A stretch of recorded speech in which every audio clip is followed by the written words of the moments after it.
All right, so we've all heard of love bombing and breadcrumbing, but here's a new toxic method to shake us all up. So this is called the penny method, and it's kind of a combination of both.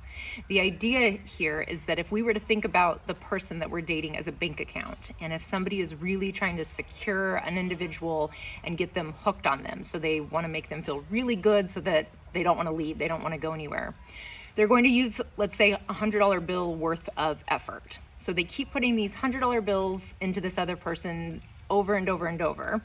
And that person really gets hooked on that. It feels good to get that type of effort and attention and energy from someone. But this isn't really sustainable. So over time, this amount drops down to, let's say, $90 worth of effort. And so the person on the receiving end is going to notice that because it is a decrease. However, because it's only a 10% decrease, they're likely not going to say anything because that will feel petty to them. So they just kind of let it go. Now, the other person is going to sporadically kind of boost it back up to $95 worth of effort. And this is going to feel like a win to the person on the receiving end because they got used to the 90. And so now the 95 feels great. It feels like an increase.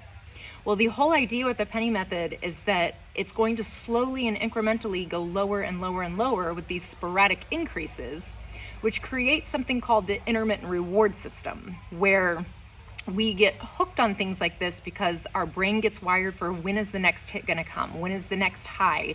When is the next increase or larger amount in this case? And so the idea is that eventually it gets down to giving pennies worth of effort and every so often mixing in maybe slightly higher amounts, maybe nickels, that ultimately then feel like an increase because they've adapted down to the penny.